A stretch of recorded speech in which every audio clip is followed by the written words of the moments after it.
call the meeting to order. Please rise for the pledge. I pledge allegiance to the flag of the United States of America and to the republic for which it stands, one nation, under God, indivisible, with liberty and justice for all.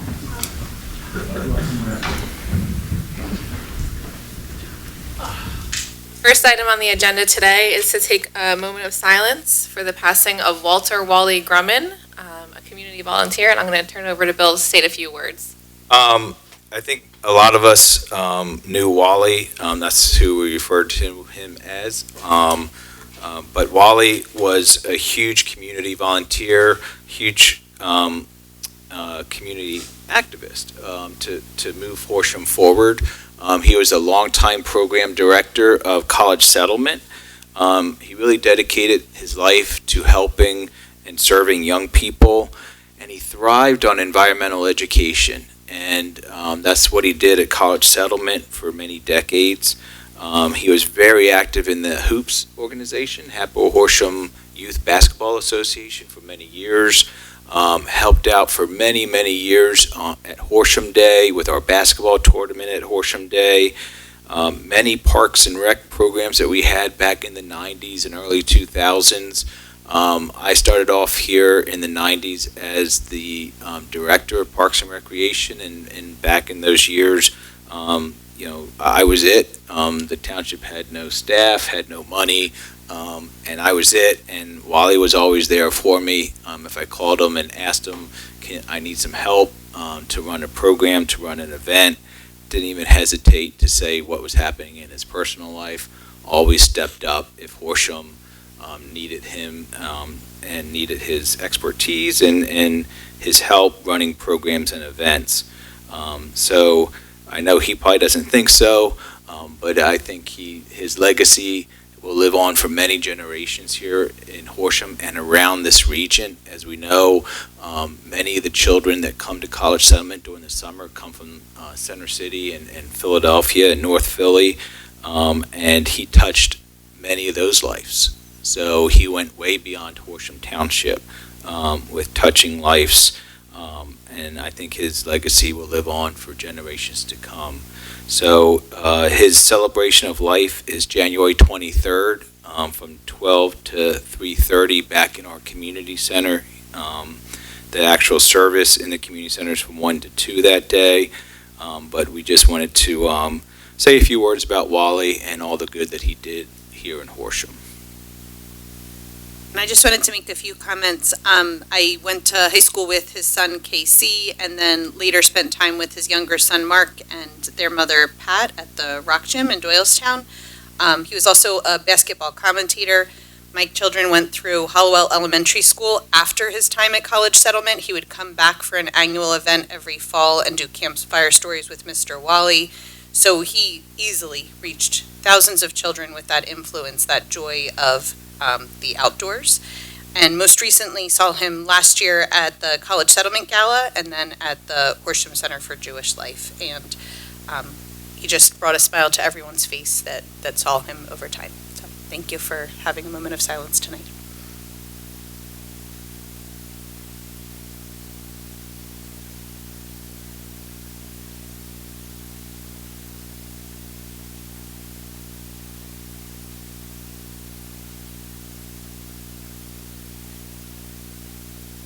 I do also need to announce that before our meeting tonight, we held a brief executive session to discuss ongoing litigation. And then the next item up on our agenda is questions and comments from the public. I do have something to say. How are you? And if you can just come up to the microphone here. Thank you. And I have a little handout too, just so you can see where I'm talking about. Girl, I can pass in the middle. Thank you. Thank you.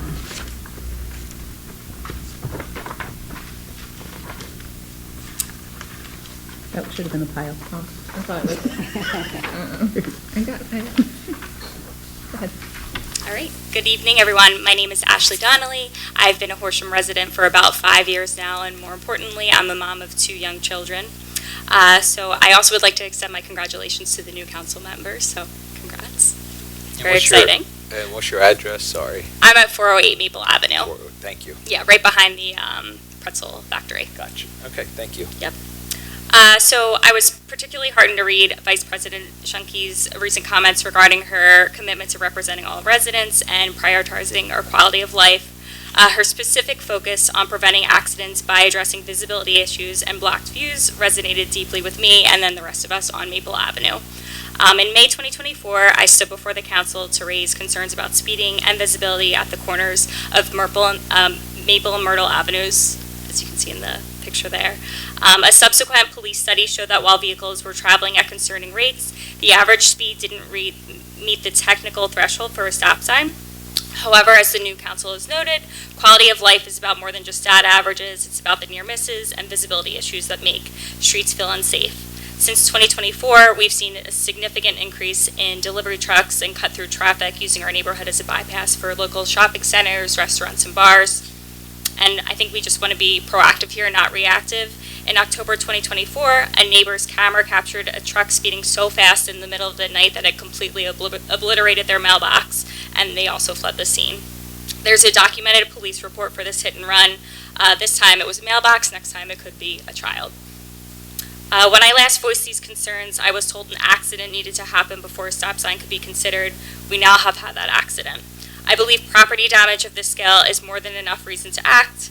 If the backbone of our community is our staff, I am asking the council to empower traffic department to take a fresh look at this intersection, not through the lens of average speeds, but through the lens of pedestrian safety and resident quality of life. Thank you for your time and commitment to keeping Horsham safe. And I do have a copy of the video on my phone. I can share it with you, but I'll just play the noise of the truck driving by and hitting the mailbox. It's pretty alarming.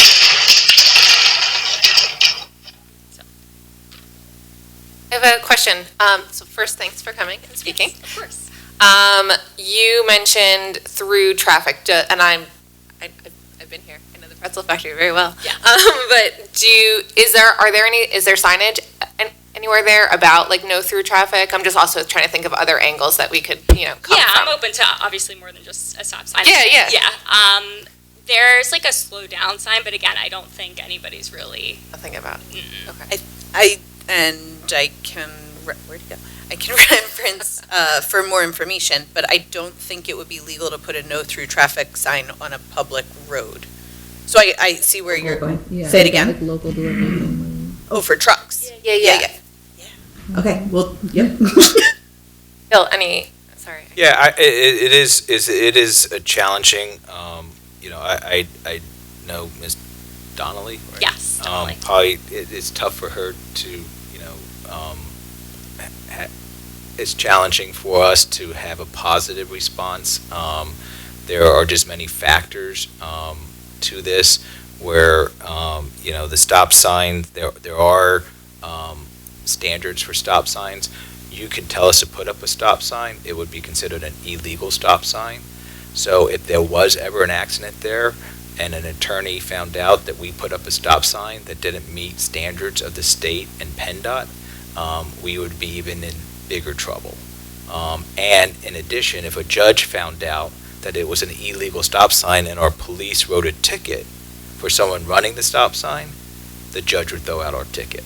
So it's challenging, and she's right. I know she's probably had many conversations with our command staff at the police department, but there are standards in the judicial system at the state level, at the Department of Transportation, where what justifies a stop sign. And she's right too. Part of it, not all of it, but part of it is accidents.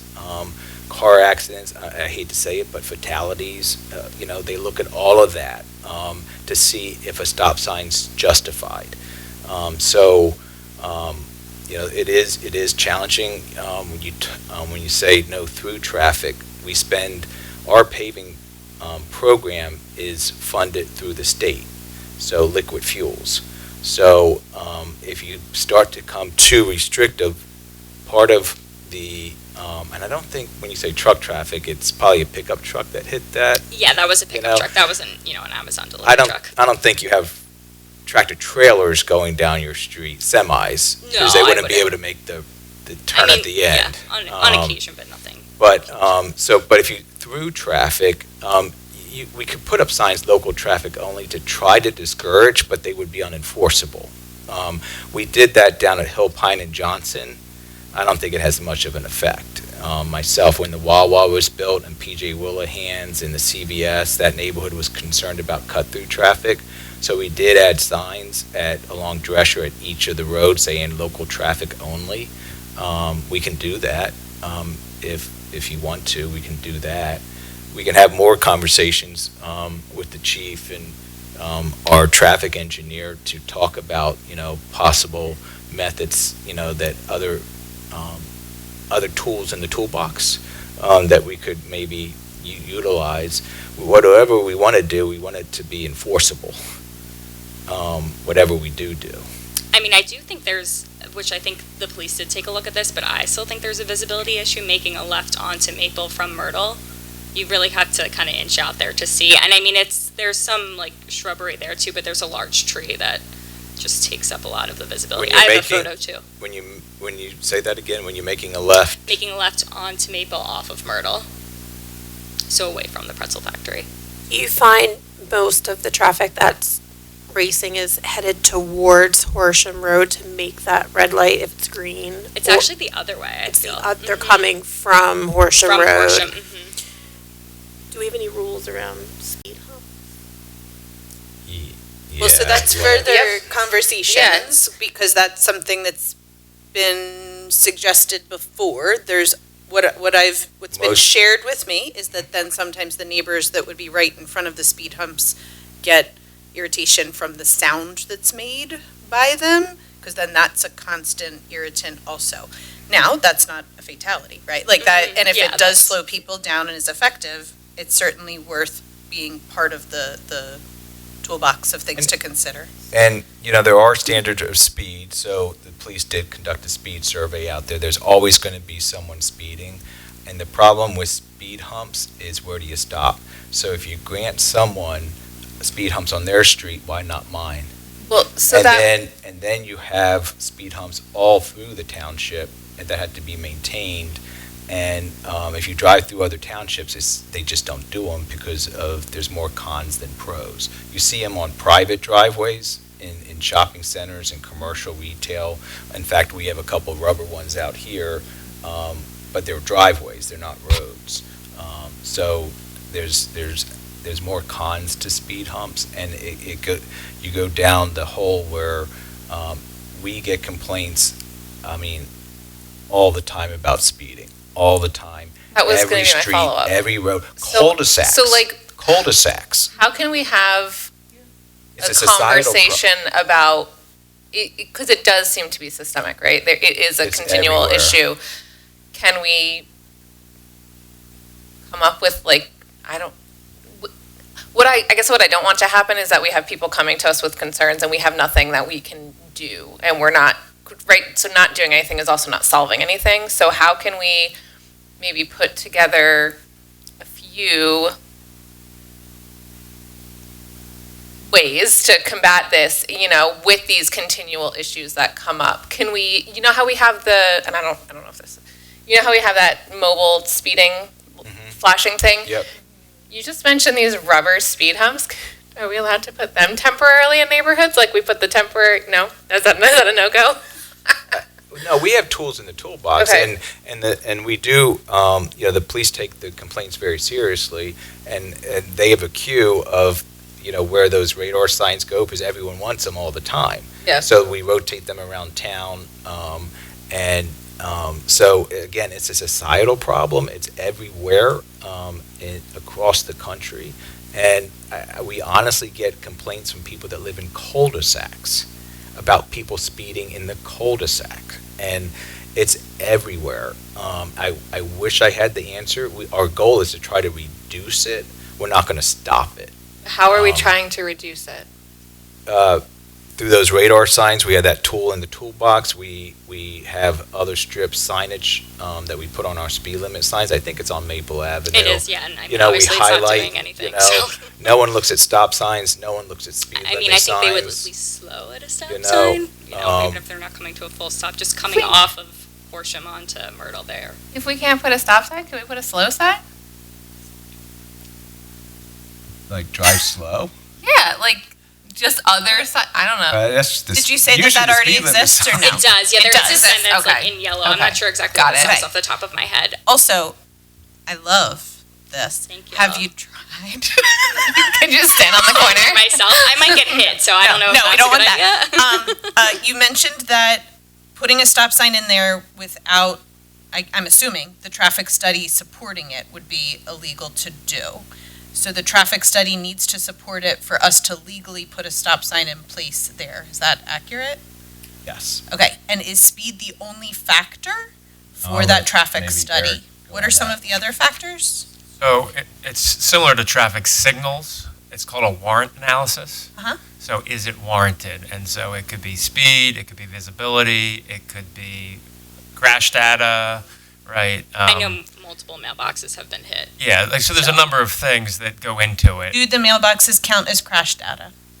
I don't believe so, but I don't, Chief's Getting shaking a no, his okay. hand no, but yeah. Okay, Right. and,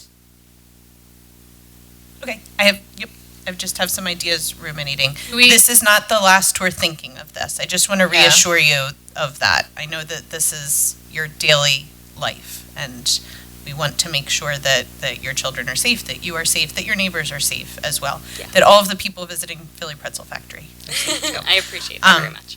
So yeah, I Do do want to, we have any, has any other township, as someone who represents multiple townships, has anyone had any success in any measure yet? Yeah. Are there other ideas we can?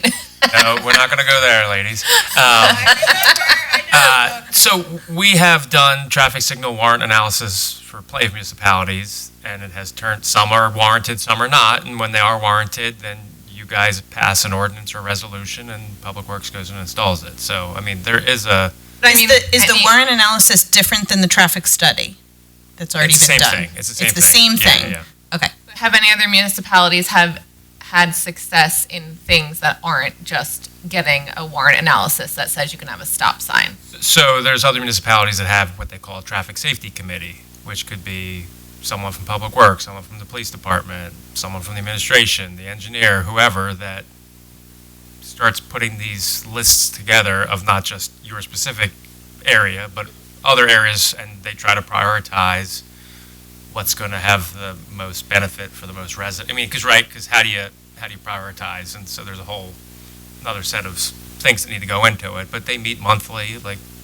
your neighbors in Montgomery Township. They have a monthly meeting where they go over things, and sometimes the police handle it. Sometimes our office gets tasked with doing something. So there's options in the toolkit. That's one you might want to consider. I will also say, so we talked about the speed limit signs that are the very flashy ones. These are also things that sometimes can be a nuisance for residents. So there was a grant for flashing stop signs that were in Hepborough, and they very quickly got yanked because the neighbors on those corners, it was in their windows all the time. So just things to, again, think about the cost benefit. Obviously, safety is key there. But Is there a bus stop at that corner? I think there's one a little further down. I don't think it's exactly at that corner.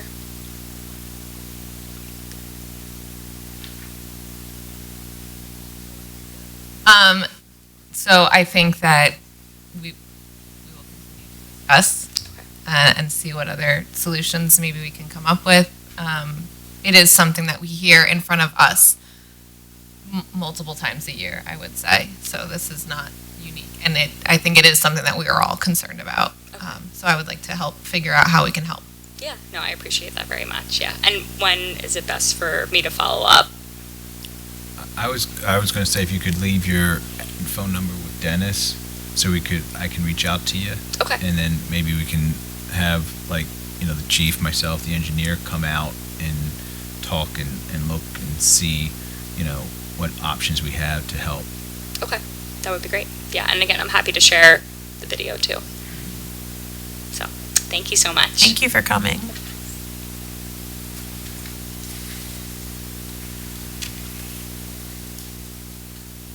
All right, the next item up on our agenda is to approve the minutes from the council meeting on December 10th, 2025.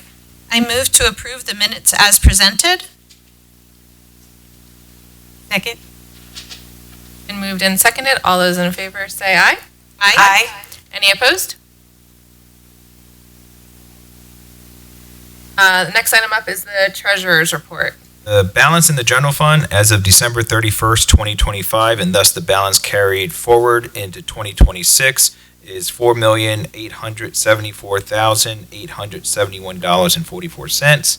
In 2025, we did transfer $330,000 to the capital improvement fund. These funds are budgeted for our capital projects. In addition, we transferred $40,000 to our solar fund. These funds will be used to purchase the solar system in approximately 5 years. For a more detailed presentation of our current financial position, I would refer you to your monthly booklet. I move to approve the list of checks in all funds from December 22nd, 2025 to January 14th, 2026 in the amount of $1,483,752.23 and further move to authorize payment of same. I move to ratify the U.S. Bank credit card transactions for the month of December 2025 in the amount of $23,602.36 and further move to authorize payment of same. I move to ratify in the Horsham Township Charitable Fund in the amount of $3,424.46 and further move to authorize payment of same.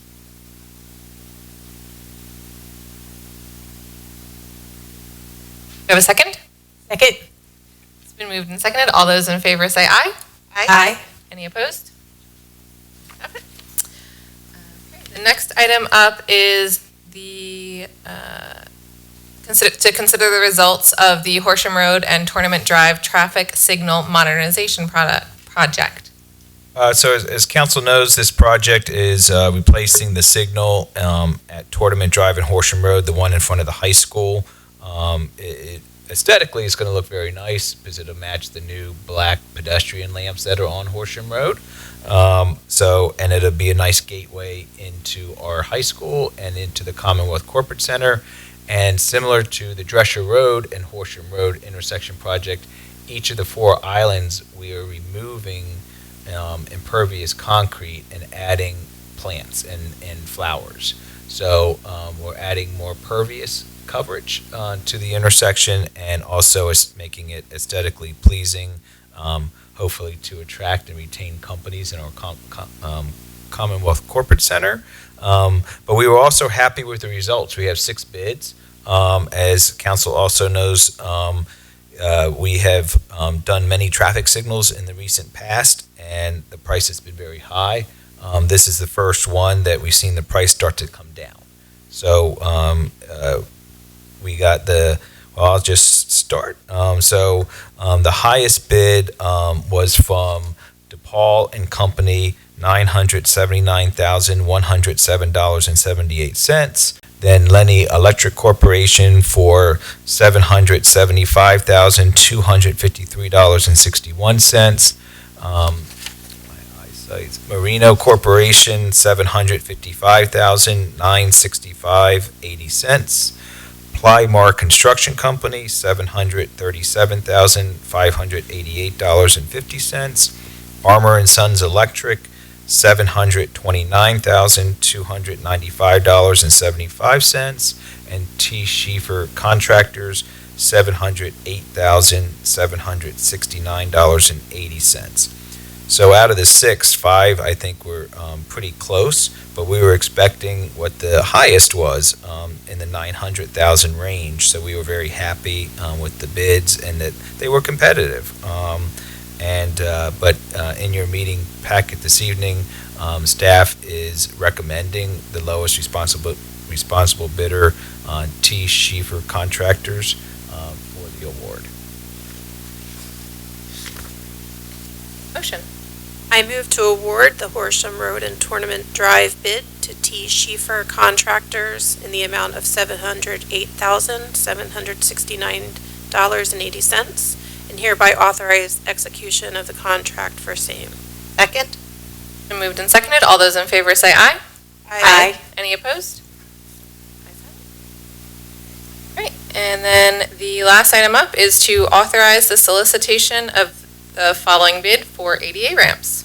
These are we call them handicap ramps.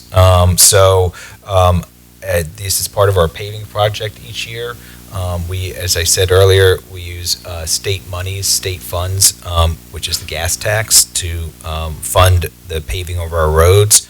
And part of that requirement to be able to use those funds is we had to update all of our handicap ramps as we pave roads.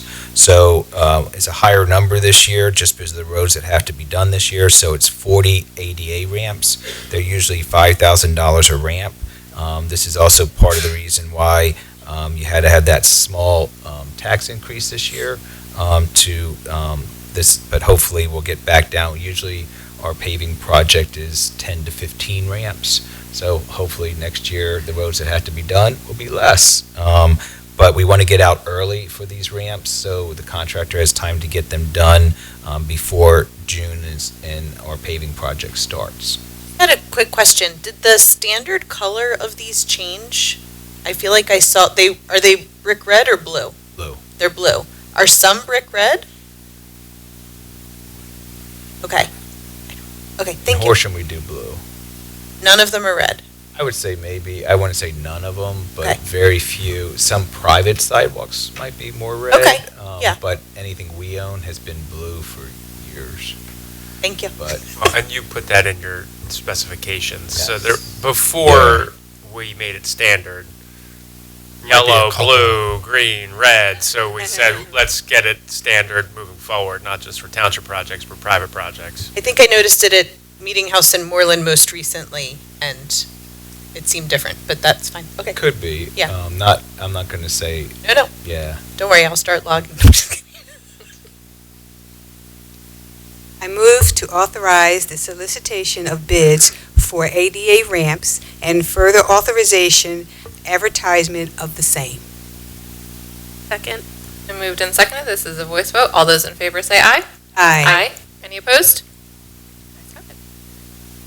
And then the last item up is to mention that the next Horsham Township Council meeting will be held on Wednesday, January 28th at 6 p.m.